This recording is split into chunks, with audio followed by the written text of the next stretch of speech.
वज़ीर आला खैबर पख्तूनख्वा अली अमीन गंडापुर की क़यादत में इस्लामाबाद पर धावा बोला गया।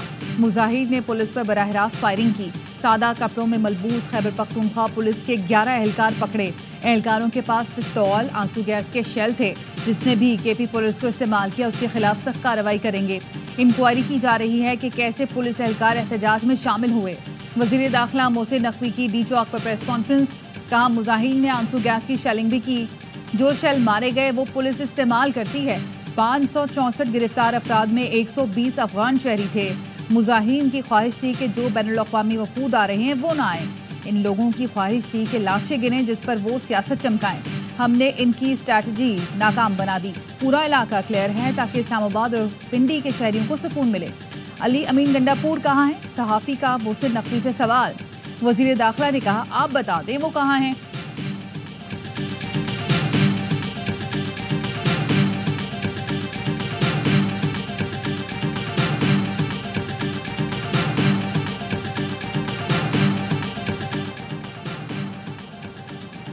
वज़ीर आला खैबर पख्तूनख्वा को हिरासत में ले जाने की मुतज़ाद इतलात सरकारी ज़राए की तरदीद। कहा वज़ीर आला केपी के गिरफ्तारी की खबर गलत है। मुशर इतलात केपी बैरिस्टर सैफ ने भी कहा वज़ीर आला खैबर पख्तूनख्वा को बाज़ाब्ता गिरफ्तार नहीं किया गया। अली अमीन गंडापुर से ताहाल राब्ता नहीं हो रहा। वज़ीर आला की खैरियत से मुतल्लिक कारकुनों में तशवीश है। जाली हुकूमत पीटीआई के बुग़्ज़ में मुल्क को नुकसान पहुँचा रही है। हम्माद अजहर ने दावा किया कि अली अमीन गंडापुर इस वक्त हस्ब-ए-जा में हैं। गिरफ्तारी की सूरत में मुतबादिल क़यादत मौजूद है। गंडापुर के भाई और अपोजिशन लीडर उमर अयूब ने वज़ीर आला केपी की गिरफ्तारी का दावा किया था। बैरिस्टर गौहर भी अली अमीन से मिलने केपी हाउस आए। वापसी पर सहाफ़ियों ने गिरफ्तारी का सवाल पूछा तो गाड़ी का शीशा चढ़ाकर चले गए।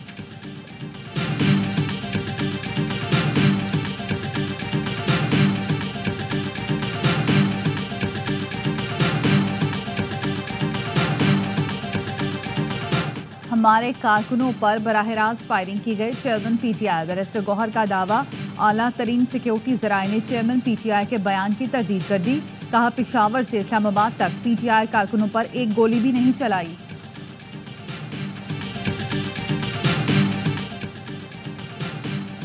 तारीख रकम हो गई। बहादुर जंगी मिस्टर गंडापुर चूहे की तरह गाड़ी के डिग्गे में बंद होकर भाग गए। फैसल बावदा का ट्वीट लिखा लाल जुराब और हेड पहनने वाले अंदर से रैट और कैट साबित हुए। गंडापुर को पकड़ भी ना सके। भाई साहब ऐसे काम नहीं चलेगा।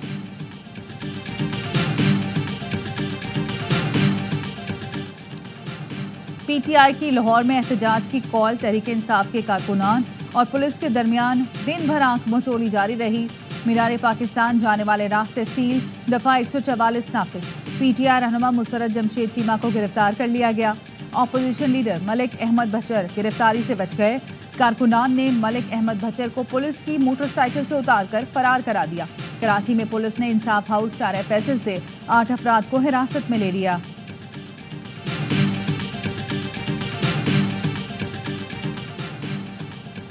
पीटीआई दहशतगर्द जमात है जो बार बार अपने ही मुल्क पर हमलावर होती है। तहरीक इंसाफ के भेस में तहरीक इंतशार का वाहिद मकसद मुल्क में आग लगाना है। ये किसी रियायत या नरमी के मुस्तहिक नहीं। वज़ीर आला पंजाब मरियम नवाज का ट्वीट लिखा लश्कर में फ्रंटलाइन पर तरबियत याफ्ता दहशतगर्द शामिल हैं। दहशतगर्दों को पुलिस रियासत पर हमलावर होने के लिए इस्तेमाल किया गया। कौन सा मुल्क ये बर्दाश्त करता है? हमेशा से जो बात कहती रही आज दुनिया के सामने आ गई। रियासत को वही सलूक करना चाहिए जो दहशतगर्द के साथ किया जाता है, वरना बहुत देर हो जाएगी।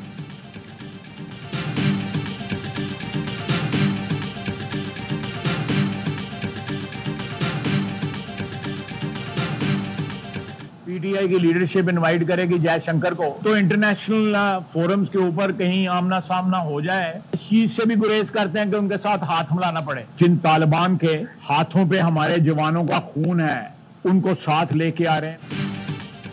सैकड़ों अफगान और तालिबान के मुसल्लह जत्थे पीटीआई वालों के साथ हैं। वज़ीर दिफा ख्वाजा आसिफ कहते हैं मोदी और जयशंकर पीटीआई के वाली वारिस हैं, इसीलिए ये डी चौक पर जयशंकर को खिताब के लिए बुला रहे हैं। मेरे ख्याल से मुज़ाकरात की कोई गुंजाइश नहीं। पीपी रहनुमा शर्जील मेमन बोले पीटीआई के एक रहनुमा ने कहा जयशंकर डी चौक आकर खिताब करें। चंद दिन में ये भी सुनेंगे कि नेतन्याहू भी पाकिस्तान आकर खिताब करें। पीटीआई की लड़ाई किसी इदारे या सियासी जमात से नहीं, फसादी टोले का टारगेट पाकिस्तान है। पीटीआई के सरबरा आग फैला रहे हैं। केपी के अवाम को गलत राह पर लाया जा रहा है।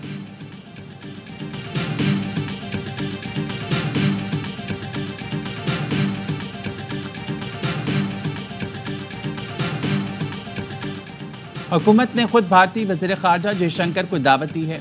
एंकर ने बात की तो जवाब में कहा जयशंकर को दावत देते हैं, आकर पुरम एहतजाज देख लें।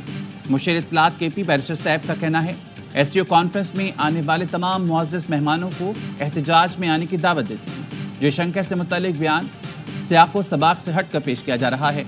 चेयरमैन पीटीआई बैरिस्टर गौहर कहते हैं जयशंकर समेत किसी गैर मुल्की शख्सियत को एहतजाज में शिरकत की दावत नहीं दी गई।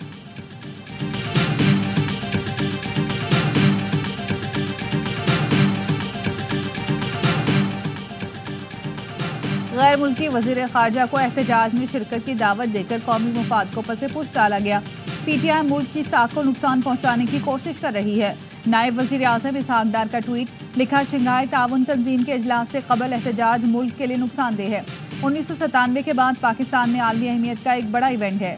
दुनिया की नज़रें इस वक्त पाकिस्तान पर हैं। इख्तलाफात के बजाय इत्तेहाद का मुजाहरा करने की ज़रूरत है।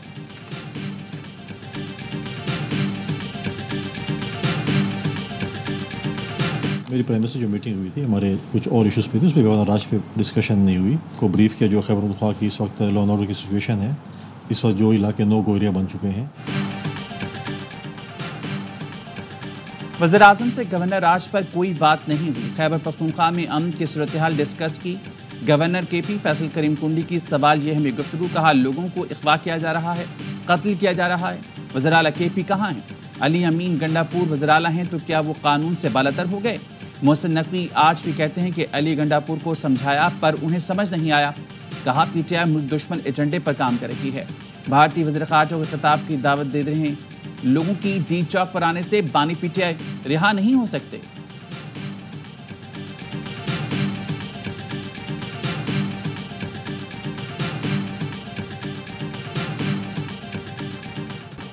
इस्लामाबाद में फूड प्रूफ सिक्योरिटी के लिए पाक फौज के मजीद जवान तैनात। ज़राए के मुताबिक पाक फौज ने शहर श्रीनगर की सिक्योरिटी भी संभाल ली। डी चौक जाने वाले रास्तों पर भी पाक फौज तैनात। पाक फौज इस्लामाबाद में किसी भी तरह की शरपसंदी से आहनी हाथों से निपटेगी। पाक फौज का इस्लामाबाद में गश्त। ज़िला इंतजामिया ने फौज को दिए गए इख्तियारात का मरासला जारी कर दिया। मकामी कमांडर वफाकी पुलिस के साथ मिलकर कार्रवाई करेगा। फौज को शरपसंद अनासर के खिलाफ कार्रवाई और तहवील में लेने के इख्तियारात होंगे। मुजाहिरीन के खिलाफ लाठीचार्ज, आंसू गैस के इस्तेमाल की भी इजाज़त होगी। फौज पुलिस की अदम मौजूदगी में मुलव्विस अफराद को तहवील में ले सकती है।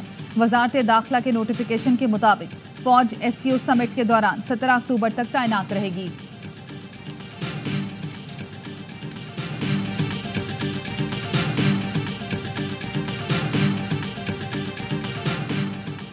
पंजाब में अमन अमान की सूरत हाल के पेश नज़र फौज तलब कर ली गई। फौज को शंघाई ताउन तंजीम सरबराह इजलास के मौके पर तैनात किया जाएगा। पाक फौज को आर्टिकल 245 के तहत तलब किया गया है। पंजाब में पाक फौज को खुसूसी इख्तियारात देने का फैसला। नोटिफिकेशन के मुताबिक पाक फौज के कमांडर पुलिस की मुशावरत से इक़दाम कर सकेंगे। शरपसंद अनासर को वार्निंग देने की गर्ज से हवाई फायरिंग की इजाज़त होगी। पुलिस की अदम मौजूदगी में फौज को शरपसंद अनासर को तहवील में लेने की इजाज़त होगी।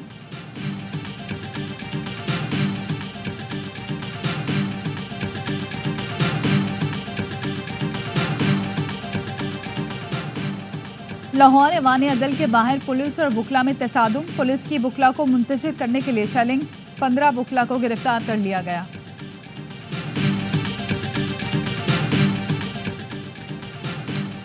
इस्लामाबाद में एहतजाज रोकने की दरख्वास्त पर समाअत। हाई कोर्ट की सेक्रेटरी दाखिला को फौरी इक़दाम करके हालात मामूल पर लाने की हिदायत। चीफ जस्टिस आमिर फारूक ने कहा मोबाइल सर्विस बंद है, कोई एमरजेंसी में किसी से रब्ता नहीं कर सकता। सूरत हाल समझ सकता हूँ, खुद कंटेनर्स के दरमियान से गुजर कर आए हूँ। उम्मीद है पीर को हालात मामूल के मुताबिक होंगे। वफूद पाकिस्तान आ रहे हैं, कोई नामुनासिब वाक़या होता है तो वज़ारत दाखिला जिम्मेदार होगी।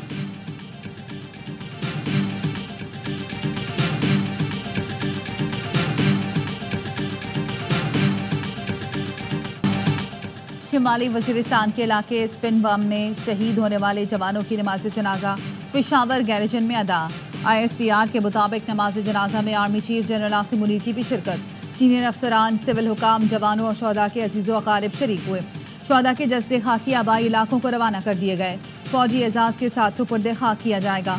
फायरिंग के तबादले में लेफ्टिनेंट कर्नल मोहम्मद अली शौकत समेत 5 एहलकार शहीद हुए। फोर्सेस के ऑपरेशन में 6 खवारजी हलाक।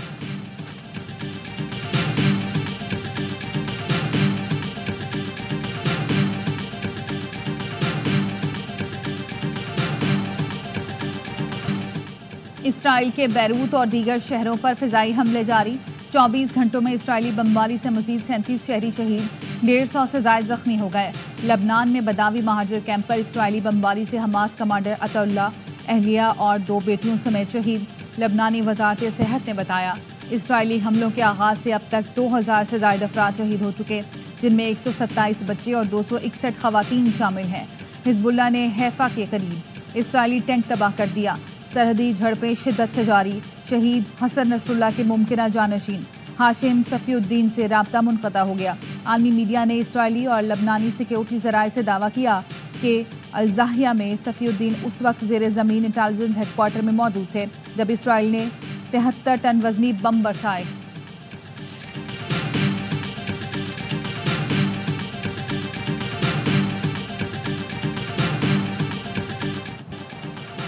गजा में इसराइली मजालिम जारी। काबिज फौज ने 24 घंटे में मजीद 23 फलस्तीनी शहीद कर दिए, दर्जनों जख्मी हो गए। नसीरात कैंप पर बमबारी से 6 फलस्तीनी लुकमा अजल बने। दीर अल बलाह में इसराइली फोर्सेस के हमले में 1 फलस्तीनी शहीद, मुतादिद जख्मी हो गए। बैतुल हनून में 5 फलस्तीनी जान से गए। रफा की खैमा बस्ती पर इसराइली तोपों की गोलाबारी जारी। इसराइली फौज ने मगरबी किनारे में छापामार कार्रवाइयों में दर्जनों फलस्तीनियों को हिरासत में लिया। फलस्तीनियों की नस्ल कुशी बंद की जाए। लंदन में इसराइली मजालिम के खिलाफ बड़ा मुजाहरा, हजारों शहरी सड़कों पर निकलाए। फिजा में आज़ाद फलस्तीन और फौरी जंग बंदी के नारों की गूंज। अतालवी दारुल-हुकूमत रोम में भी हजारों शहरियों का फलस्तीनियों से इज़हार यकजहती।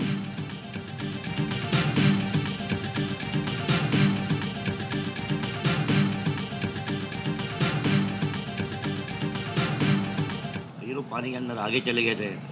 6 में से 4 बंदे डूब गए, 2 लेडीज और 2 जेंट्स। 3 लाशें हमने निकाल ली हैं, 2 लेडीज़ और 1 जेंट्स की। ये तीनों जो है ना बहन भाई है, और एक इनका बहनी है मुस्तफ़ा, जिसकी लाश अभी निकाली नहीं। कराची के साली मकाम हॉक्स बे पर पिकनिक मनाते हुए एक ही खानदान के 4 अफराद डूब गए। 3 बहन भाइयों की लाशें निकाल ली गईं। बहनोई की तलाश अंधेरे के बायस रोक दी गई।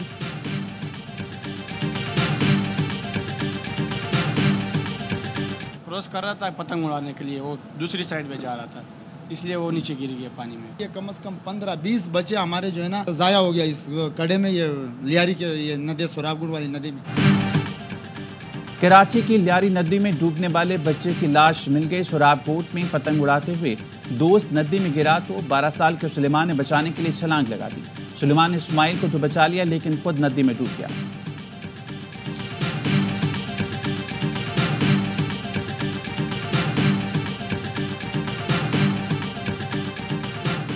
सादिकाबाद में डाकुओं ने घरों में घुसकर 3 शहरियों को अगवा कर लिया और कच्चे में ले गए। पुलिस का कहना है 2 अफराद को थाना भोंग और तीसरे को सिंध की हुदूद से अगवा किया गया। रुझान के इलाके दोली चौकी की हुदूद से भी 3 अफराद अगवा। जिला इंतजामिया का कहना है मखियों में ठेकेदार और 2 मजदूर शामिल हैं।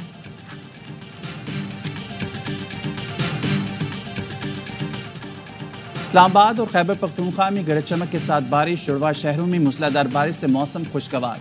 पेशावर में शहर और तराफ में भी गरज चमक के साथ बरसात। स्वात मालाकंड में भी बारिश ने मौसम खुशगवार बना दिया। कर्क कोहाट में तूफानी हवाओं के साथ बारिश के बाद सर्दी ने दस्तक दे दी।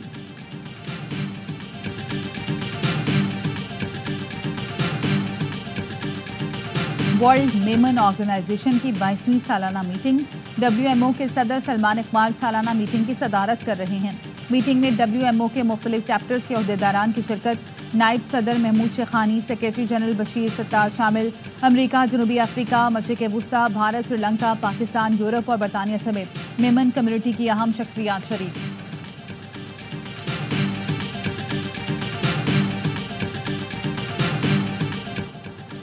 इंग्लैंड ने पहले टेस्ट की टीम का ऐलान कर दिया। कप्तान बेन स्टोक्स इंजरी के बायस टीम से बाहर। पहले टेस्ट की कप्तानी ऑलिपॉप करेंगे। दोनों टीमों का मुल्तान स्टेडियम में प्रैक्टिस सेशन। टेस्ट क्रिकेट के नंबर 1 बैटर जो रूट कहते हैं, यह नया चैलेंज है। कोशिश करेंगे सीरीज जीतें। कौमी टीम के नायब कप्तान सऊद शकील बोले, बांग्लादेश के खिलाफ जो हुआ वो माजी है, फोकस इंग्लैंड सीरीज पर है। 3 मैचेस की सीरीज का पहला टेस्ट पी से शुरू होगा।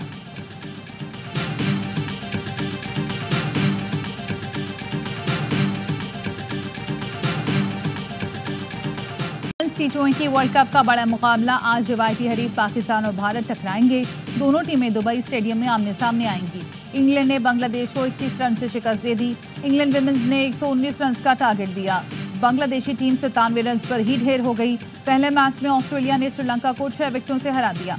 तमाम मैचेस ए स्पोर्ट्स पर बराह रास्त नशर किए जा रहे हैं।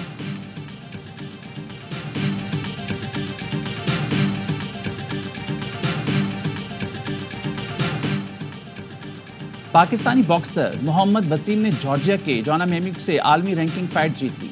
मोहम्मद वसीम ने हरीफ बॉक्सर को तीसरे राउंड में नॉकआउट किया। बॉक्सर मोहम्मद वसीम नॉकआउट के जरिए 9 मुकाबले जीत चुके। मोहम्मद वसीम के पास मजमूई तौर पर 15 प्रोफेशनल मुकाबलों का रिकॉर्ड है।